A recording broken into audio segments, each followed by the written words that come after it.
Olá a todos. Essa é uma questão pedida de equação diferencial ordinária, também do Instituto Federal do Norte de Minas Gerais, para os cursos de Engenharia Química e Elétrica e Ciência da Computação. É uma questão que envolve EDO de segunda ordem. É uma questão que tem a letra A e a letra B. A letra A fala o seguinte: pede para encontre a solução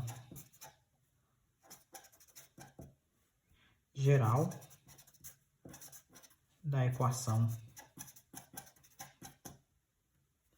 y duas linhas, derivada segunda, mais 2y' mais alfa vezes y igual a zero.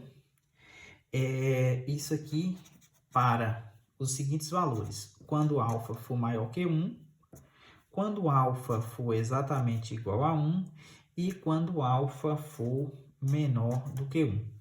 E na letra B, ele pergunta para quais valores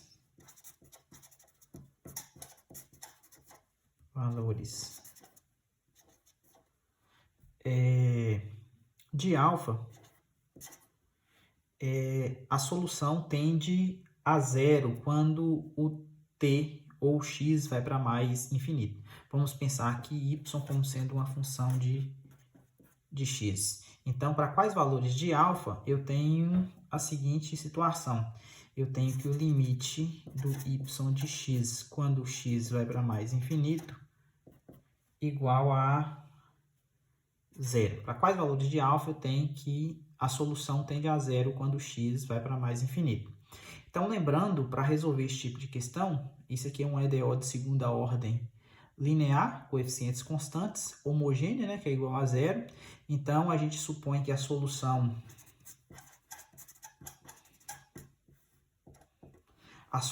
é sempre do tipo e elevado a lambda x, né? A solução tem sempre essa cara, onde esse lambda aqui são as raízes da equação característica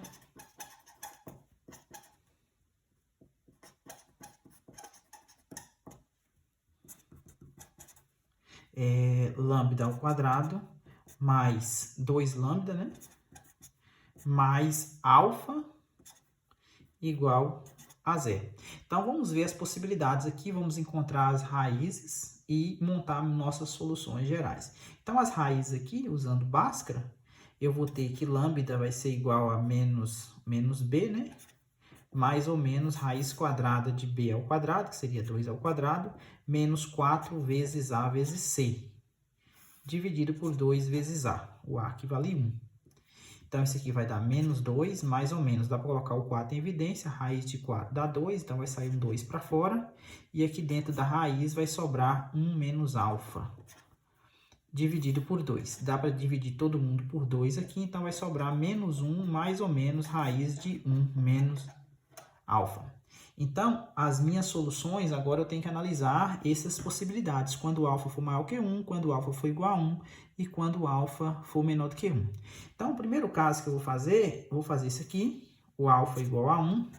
Quando o alfa for igual a 1, logicamente que aqui eu vou ter raízes reais e iguais, ou seja, todas as raízes vão valer o quê? As duas raízes vão ter, a raiz vai ter multiplicidade de 2 e vai valer menos 1.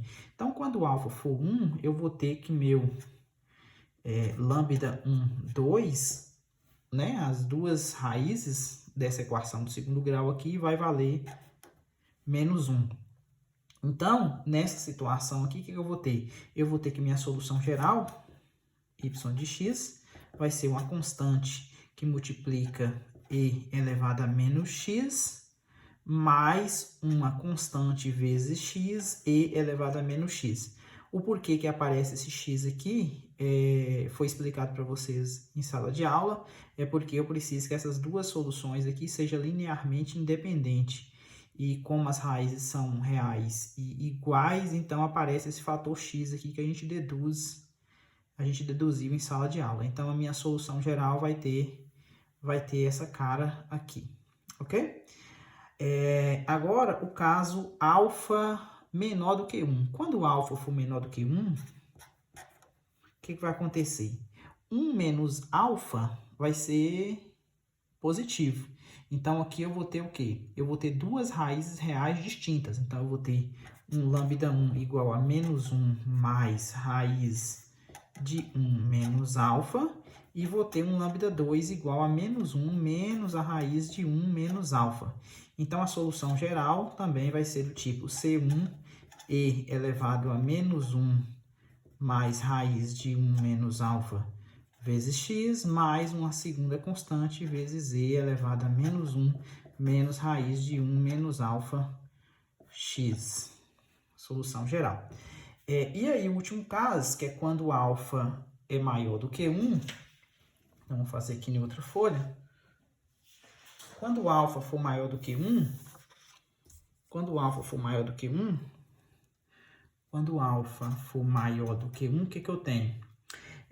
Lembrando, quando o alfa for maior do que 1, aqui eu vou ter 1 menos alfa, como alfa é maior do que 1, negativo. Então, eu vou ter raízes complexas. Então, quando o alfa for maior do que 1, então significa que 1 menos alfa vai ser negativo, né? Então, o que eu vou fazer? Menos ele, que seria alfa menos 1, né? Colocando menos aqui em evidência, né? Colocando menos aqui vai ficar assim, né? Isso aqui vai ser o quê?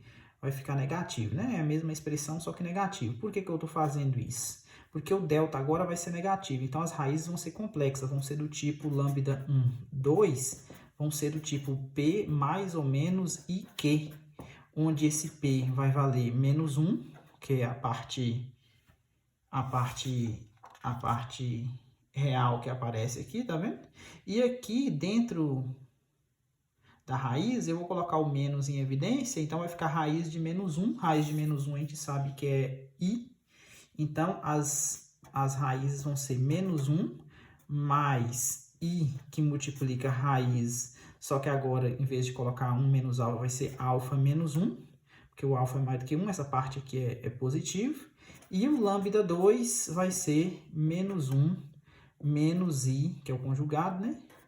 Raiz de alfa menos 1. Então, aqui eu vou ter o P menos 1 e o Q valendo raiz de alfa menos 1. E aí, a solução geral, a gente viu que era dada por E elevado a Px, né? Então, no caso aqui, P é menos x, que multiplica constante, que multiplica cosseno de QX, só que o Q aqui vai valer raiz de alfa menos 1 vezes x, mais uma constante C2 que multiplica o seno de QX, né? Que é alfa menos 1 vezes x. Então, essa é a solução. Agora, qual que é o próximo passo? As três soluções possíveis. O próximo passo é analisar se quais as soluções tende, né? A letra B pergunta para quais valores de alfa o limite das soluções tende a zero. Então, eu tenho três soluções, né? Eu tenho essa solução aqui, tenho essa solução aqui. Essa solução aqui envolve exponenciais, tá vendo? Essa aqui também envolve exponenciais. E essa aqui envolve uma mistura de uma exponencial multiplicada por alguma coisa trigonométrica, seno e cosseno. Então, o que eu fiz? Eu fiz alguns gráficos para poder analisar essas soluções. Vamos olhar os gráficos aqui. Aqui eu peguei um caso onde é aquela solução lá que a gente tinha, do caso complexo, quando alfa era maior do que 1. Peguei um exemplo aqui, 2, para ficar uma conta mais bonitinha. E aqui eu desenhei o gráfico para x maior ou igual que é menos 4. Beleza? Então, a gente pode ver que, por que isso aqui vai dar zero? Vai ser um dos casos em que a solução vai zerar. Porque a gente tem que essa parte aqui é uma exponencial, que tende a zero. Por quê? Porque é i elevado a menos x, porque o valor de P é menos 1. E essa parte que aparece aqui, ó, ela é limitada. Então, lá no cálculo 1, a gente viu que quando você tem uma função com o limite dá zero, multiplicada por o limite de uma que dá zero, multiplicada por outra limitada, não necessariamente precisa ter limite, que é o caso aqui, né? Essa soma aqui não tem limite. Quando x vai para mais infinito, essa solução tende a zero. Então, o gráfico aqui em azul, vocês podem ver que aproxima do zero aqui quando o x vai para mais infinito. Esse outro caso aqui é o caso quando lambda é menor do que 1. Eu peguei o caso quando lambda é igual a meio.